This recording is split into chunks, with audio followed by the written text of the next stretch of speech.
a freezing alleyway, a terrified homeless teenager, and a massive, leather-clad Hell's Angel collapsing onto the wet concrete.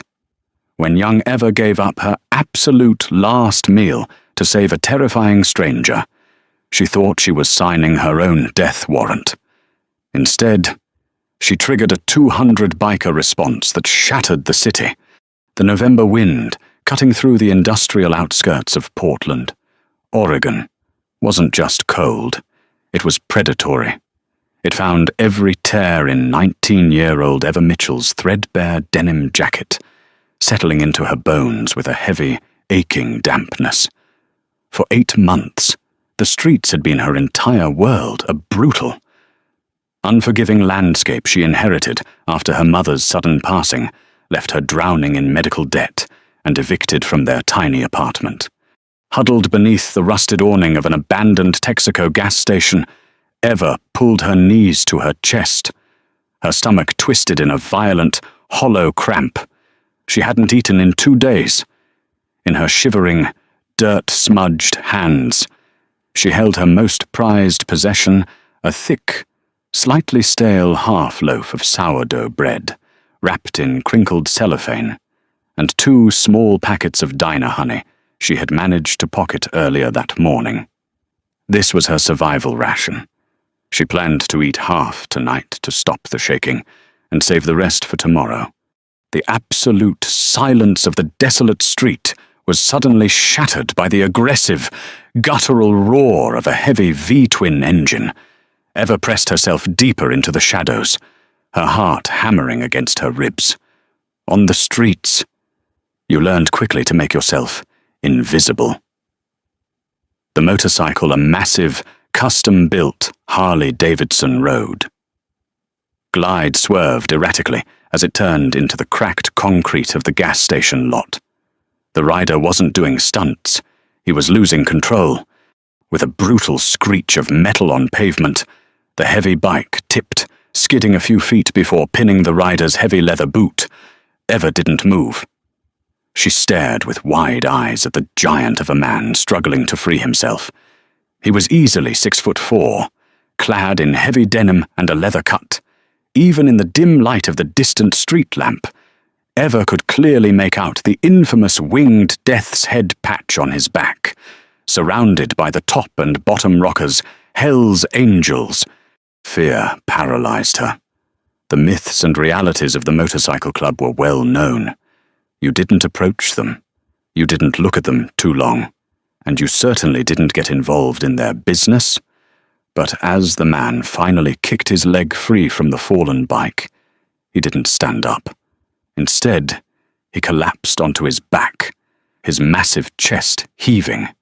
He clawed at his throat, his breath coming in shallow, ragged gasps. Eva watched, trembling, as the man rolled onto his side, his hands shaking violently. He was patting his leather pockets in a frantic, uncoordinated panic. Through the howling wind, she heard him groan a single, desperate word. Sugar. Eva hesitated, the instinct to run, to preserve her own life and her precious food, screamed in her head. But she watched the giant biker's eyes roll back, his skin turning a ghostly, clammy white beneath his heavy beard. It was a severe, hypoglycemic crash. Having watched her own diabetic grandfather suffer similar episodes years ago, Eva knew exactly what was happening. If he didn't get glucose into his bloodstream within minutes, he would slip into a diabetic coma on this freezing, abandoned road. That meant death. She looked down at the bread and the honey packets. Her survival. Her only meal. If I give this up, she thought, I might freeze tonight from lack of energy. A tear tracked through the grime on her cheek. She couldn't let a man die in the dirt, regardless of the patch on his back. Breaking her golden rule of the streets, Eva stepped out of the shadows. She approached the massive biker slowly, her hands raised. Hey, she stammered, her voice raspy from disuse. "Don't move, I can help." The biker, a 40-something man whose face was etched with hard miles and deep scars, barely registered her presence. His pupils were dilated, his breathing agonizingly slow. Eva dropped to her knees beside him. Her fingers were numb, but she ripped open the plastic around her sourdough bread. She tore off a soft chunk from the center, ignoring the screaming hunger in her own stomach. Tearing open the 2 honey packets with her teeth, she squeezed the sticky, life-saving sugar directly onto the bread. "Open your mouth," she ordered, her voice surprisingly firm. "You need to eat this. Now." The biker's jaw trembled. He barely had the motor function to comply, but the primal instinct to live took over. He parted his lips, and Eva gently pushed the honey-soaked bread into his mouth. "Chew," she pleaded, terrified he might choke. "Just swallow the sweet part." For 5 agonizing minutes, the alley was silent except for the wind and the man's heavy chewing. Eva fed him the rest of the bread, piece by piece, sacrificing every last crumb of her meal. As the sugar finally hit his bloodstream, the violent tremors racking his massive frame began to subside. Color slowly returned to his pale cheeks. He blinked heavily, his eyes focusing on the small, shivering girl kneeling in the dirty snow beside him. He looked at the empty cellophane wrapper in her hands, then up at her sunken, hollow cheeks. He was a veteran of the road, a man who read people for a living. He knew instantly what she had just done. She hadn't just shared a snack, she had given him her lifeline. "You," he started, his voice a deep, gravelly rumble. "You gave me your last." "It's okay." Eva lied, her stomach clenching painfully. "You needed it more." Before he could say another word, the distant, unmistakable thunder of a dozen roaring engines echoed through the night air. The vibrations rattled the corrugated tin roof of the gas station. Headlights pierced the darkness, sweeping across the lot. Eva panicked. The sight of a dozen Hell's Angels roaring toward her was too much. The street had taught her that groups of angry men only brought violence. "I have to go," she whispered, scrambling backward. "Wait," the biker grunted, trying to push himself up on one elbow. "Kid, wait. What's your name?" "I'm Richard. They call me Brick." "I have to go," Eva repeated, terrified. She turned and sprinted into the darkness of the alleyway, disappearing over a chain-link fence, just as a pack of heavily modified Harley-Davidsons flooded the abandoned lot, swarming around their fallen brother, Richard Brick. Hayes sat at the heavy oak table inside the Hells Angels Portland clubhouse. The air was thick with cigarette smoke and the smell of stale beer. But Brick's mind was entirely clear. He was fully recovered, having been pumped full of proper food and insulin by his brothers the night before. But he couldn't shake the image of the shivering girl with the hollow eyes. At the head of the table sat Dave Iron Henderson, the charter president. Dave was a man made of cold steel and sharp intellect, respected fiercely not just in the Pacific Northwest, but across the country. "You're telling me," Dave said slowly, leaning forward and resting his heavily tattooed arms on the table, that a homeless kid who looked like a stiff breeze could break her in half, fed you her absolute last piece of food while you were dying in the gutter. "That's exactly what I'm telling you." "Boss," Brick said, his voice solemn. "She was starving. Dave, I saw it in her eyes, but she fed me anyway. And when she saw the pack rolling up, she bolted like a terrified rabbit. Didn't ask for a dime. Didn't ask for a favor. The room of 20 patched members went dead silent. In the Hells Angels Motorcycle Club, respect and loyalty are the absolute currency of life. A debt owed is a heavy chain until it is repaid, and a debt of life that was sacred. We don't leave debts unpaid. Brothers, Dave said, his voice dropping an octave, echoing off the cinder-block walls. This club does not owe its existence to a starving girl without returning the respect tenfold. Brick, what did she look like? Small. Maybe 19. Blonde hair, chopped short with a knife, wearing a faded Levi's jacket with a ripped left shoulder. Said her name was Eva. Dave stood up, grabbing his leather cut from the back of his chair. Word goes out to every prospect, every associate, and every patched member in the city. You hit the alleys, you hit the viaducts, the soup kitchens, the shelters. We find Eva, and until we do, nobody sleeps. While the roar of a synchronized manhunt began, Eva's world was violently falling apart. Without the bread, the cold had fully penetrated her defenses. By the second night, a vicious, rattling cough had taken root in her lungs. She had retreated to a sprawling, unofficial, homeless encampment situated beneath the concrete belly of Interstate 5. It was a dangerous place, effectively a lawless zone ignored by the police and ruled by predators. The worst of them was a brutal local thug named Tommy Rat Higgins. Rat and his crew made their living by terrorizing the vulnerable, shaking down the homeless for whatever meager change, drugs, or salvageable goods they possessed. If you couldn't pay Rat's camp tax, you were beaten or thrown out into the freezing open, Eva huddled in her damp sleeping bag, burning with a fever. She clutched a heavy piece of rebar under her blanket, praying she would remain unnoticed. But luck had abandoned her. Well, look what washed up in my dirt, a slimy voice sneered. Eva opened her crusted eyes to see Rat standing over her, flanked by two large, twitchy men holding baseball bats. Rat kicked her boots viciously. Rent's due, little girl. $10 or anything of value. Cough it up. I don't have anything, Eva rasped, coughing violently into her sleeve. Please, I'm sick.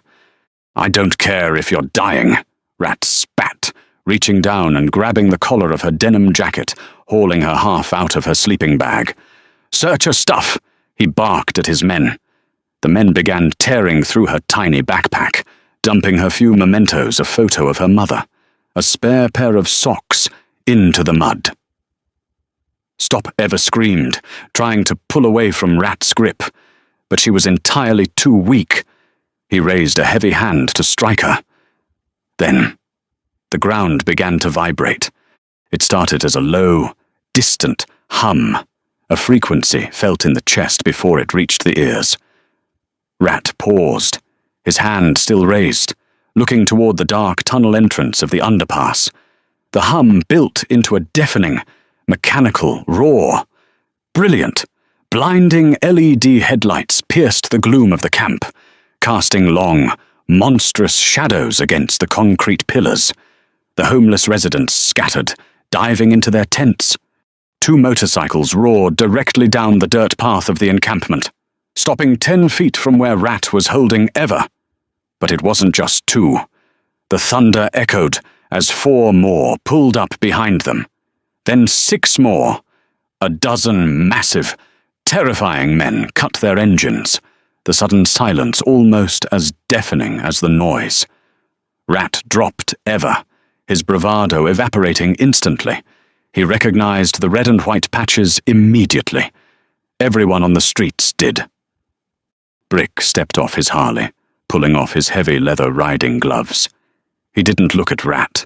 His eyes locked immediately onto Eva, who was shivering in the mud, staring at the giant she had saved 2 nights ago. That's her, Brick said simply. Rat swallowed hard, taking a step back. Hey, man, we didn't know she was club business.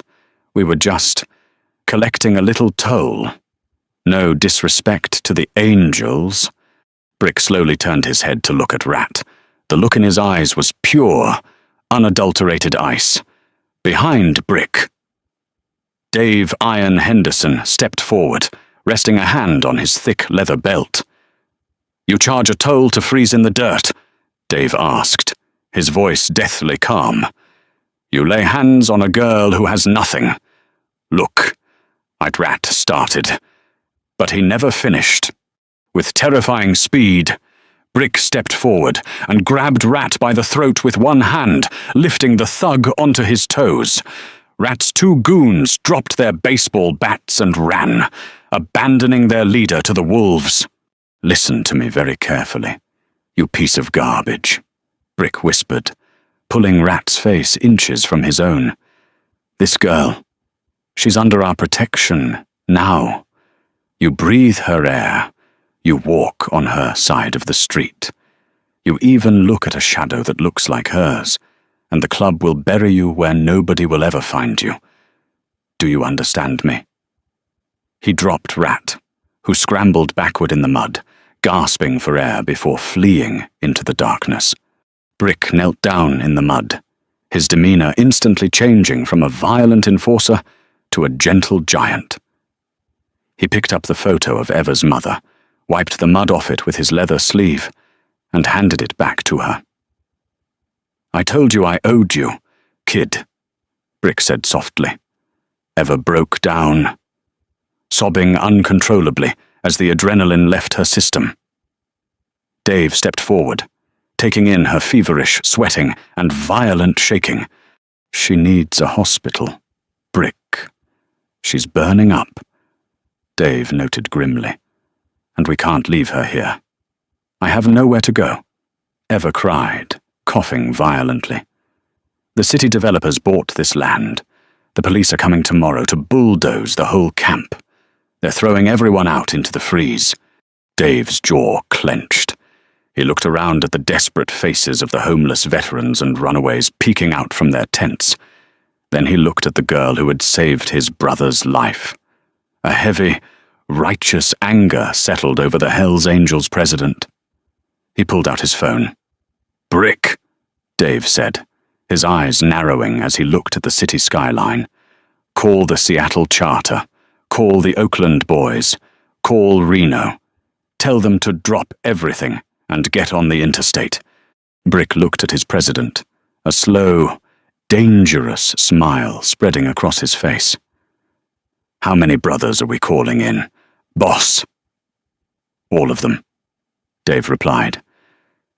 "Tomorrow morning, when the city brings their bulldozers, they're going to have to go through a wall of 200 Hells Angels to get to this girl." Dawn broke over Portland with a cruel, biting frost. The homeless encampment beneath Interstate 5 was usually a place of quiet desperation in the early hours. But today, it was a hive of absolute panic. At 6 a.m. sharp, the flashing red and blue lights of half a dozen Portland police cruisers cut through the morning fog, closely followed by 3 massive, yellow city bulldozers and a fleet of dump trucks. The city developers, a faceless corporate entity that had recently purchased the land, had lost their patience. The eviction notice had expired at midnight. The sweep was officially underway. Eva, still burning with a dangerous fever, was bundled in the center of the camp. Brick had stayed by her side all night, wrapped in his heavy leather jacket, feeding her sips of bottled water and crushed aspirin he had fetched from a nearby 24-hour pharmacy. A heavy-set police lieutenant, flanked by officers in riot gear, raised a megaphone to his lips. "Attention! This is private property. You are trespassing. You have exactly 15 minutes to gather your personal belongings and vacate the premises, or you will be arrested and your property will be seized and destroyed." The displaced veterans, runaways, and broken families began to weep, frantically grabbing whatever they could carry, off to the side, hiding behind a rusted dumpster. Rat and his goons watched with malicious glee, waiting to scavenge whatever the bulldozers left behind. Then, the ground began to shake. It wasn't a localized rumble this time. It felt like a minor earthquake.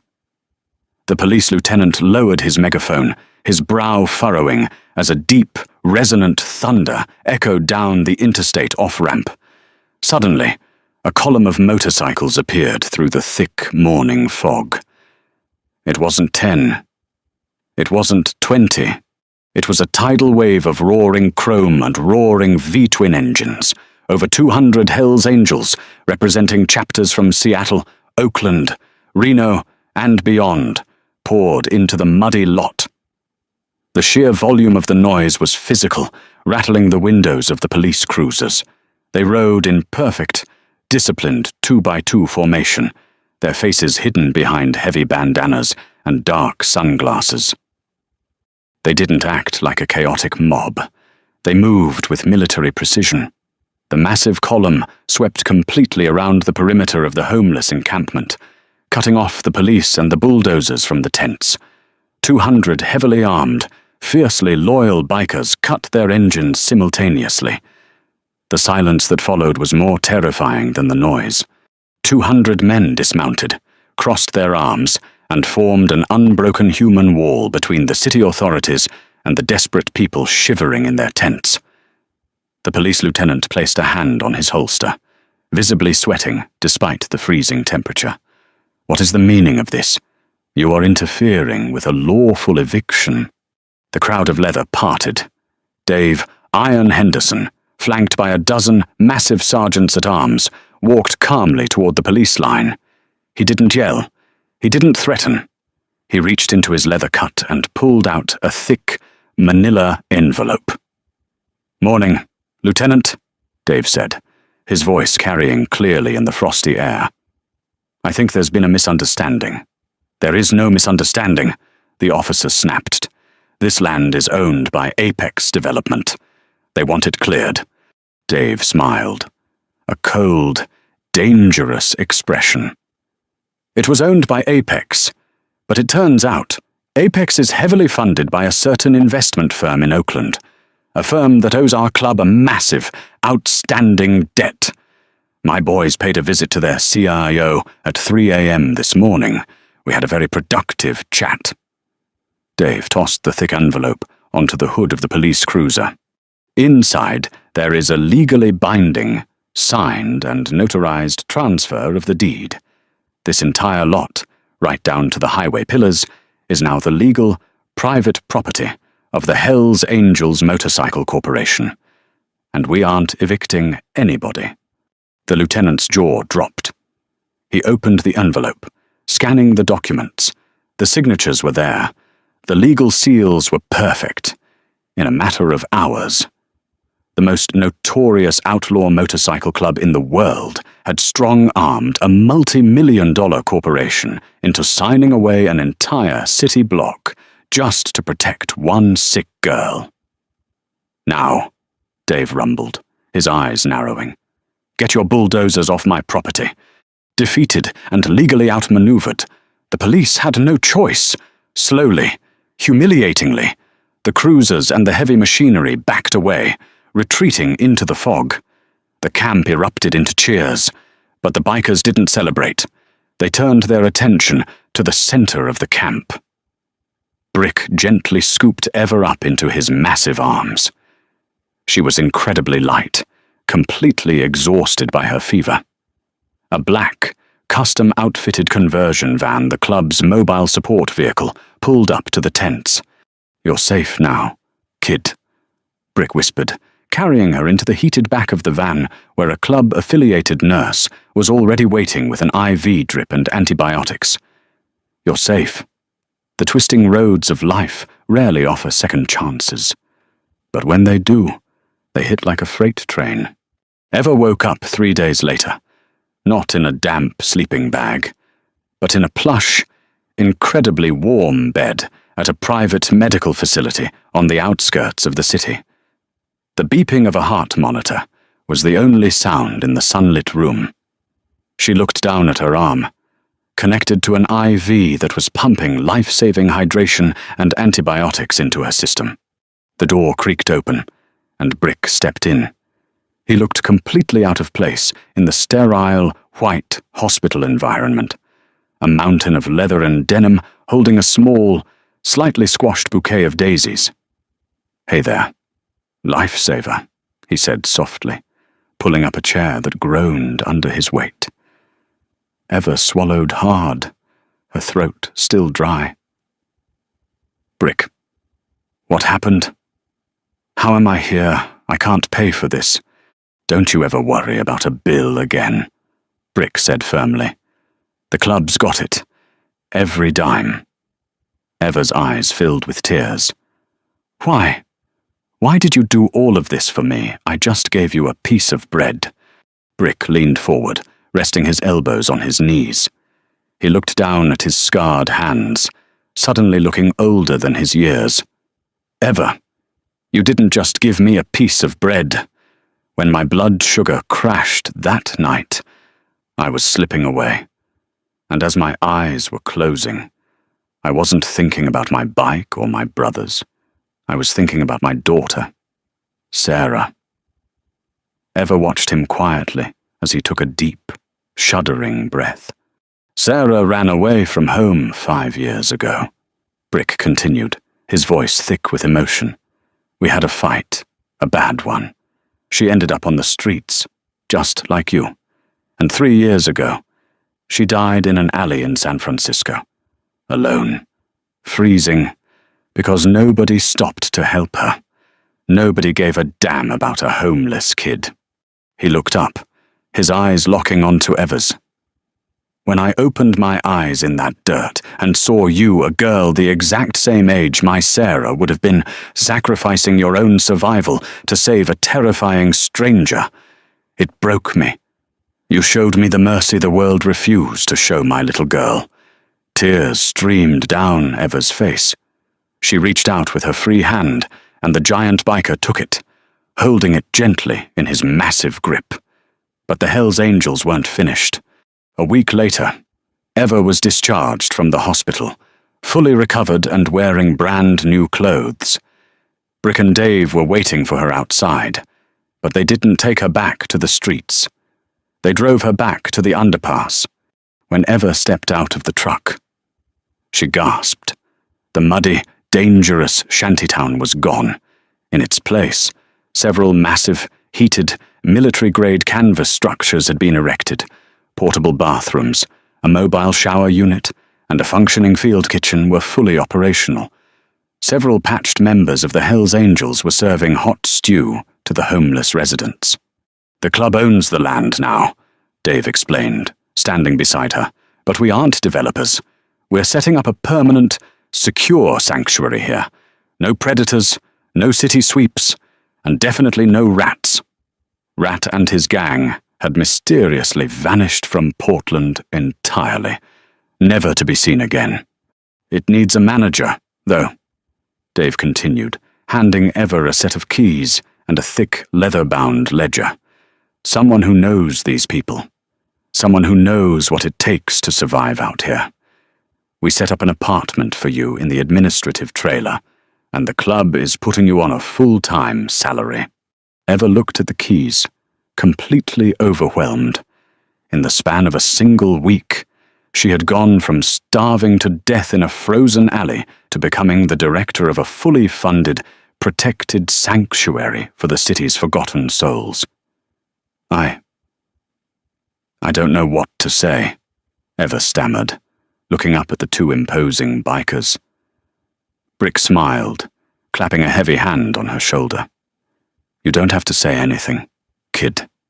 You're family now, and family never goes hungry." Over the next few years, the Sarah's Sanctuary Project became a beacon of hope in the city, operating entirely outside the bureaucracy of the local government, funded and protected by a brotherhood of outlaws who remembered the price of a single loaf of bread. If Eva's unbelievable journey from a freezing alleyway to leading a massive, biker-protected sanctuary inspired you, you need to share this video right now. Drop a comment below, telling us your thoughts on the Hells Angels' incredible code of honor.